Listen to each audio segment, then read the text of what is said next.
नमस्कार दोस्तों। आज मैं आपके लिए कहानी लेके आई हूँ। कहानी का शीर्षक है वास्तविक सुंदरता।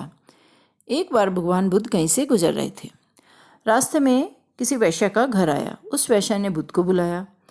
बुद्ध तो भगवान ठहरे, चाहे जो कोई भी बुला ले वो चले जाते हैं।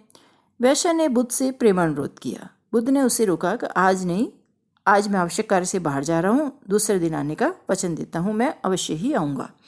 इतना कहने के बाद उन्होंने एक सुंदर आकर्षक पका हुआ फल अपने झोले में से निकाला और वैश्य को दे दिया और पुनः कहा, इस फल को रख लो, जब मैं वापस आ जाऊंगा तब इसे मुझे दे देना।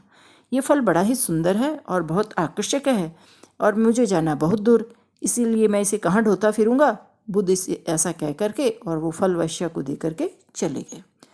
कई सप्ताह बाद जब वापस आए बुद्ध, तो वैश्य से कहा कि लाओ वो मेरा सुंदर फल दो।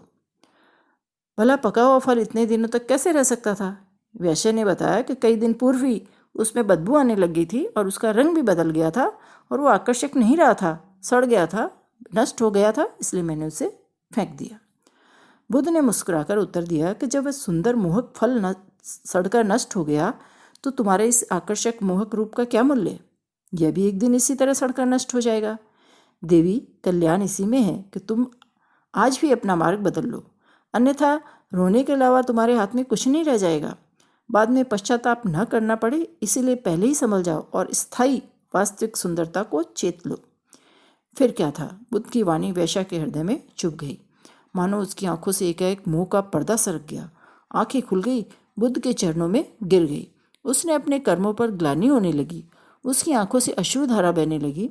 उसे अपने कर्म फल पर काफ़ी पश्चाताप होने लगा। उसने बुद्ध से सन्मार्ग दर्शाने की याचना की और बुद्ध ने उसका पथ प्रदर्शन भी किया। फिर क्या कहना। बताया जाता है कि उसका पतित जीवन सत्संग, सन्मार्ग, सेवा, त्याग एवं प्रेम की पूर्णता से पावन हो गया। धन्य धन्य हो गया, वह पतिता देवी हो गई। यथार्थ सुंदरता के ज्ञान होने पर जीवन मार्ग ही उसका बदल गया। हमारा न जाने कितना समय अनावश्यक सजावट बनावट में ही खर्च हो जाता है। इसे यदि सार्थक सजावट में लगाया जाए तो हमारा जीवन भी सार्थक हो जाएगा। ये वैश्य को अच्छे से समझ में आ गया। हम देह की सजावट केवल अपने जीवन की कमी को छिपाने के लिए ही करते हैं। बाह्य आकर्षणों को जुटाकर जीवन की कमी को ढकने का प्रयास करते हैं। लेकिन मेरे आत्मन, इससे काम नहीं चलेगा। जब तक इस तरह अपने आप को धोखा देते रहेंगे, कब तक अपने आप को इस तरह धोखा देते रहेंगे? क्या सोने के घड़े में विष रख देने से कभी वह अमृत हो सकेगा? अपनी कमी को दूर करना ही पड़ेगा।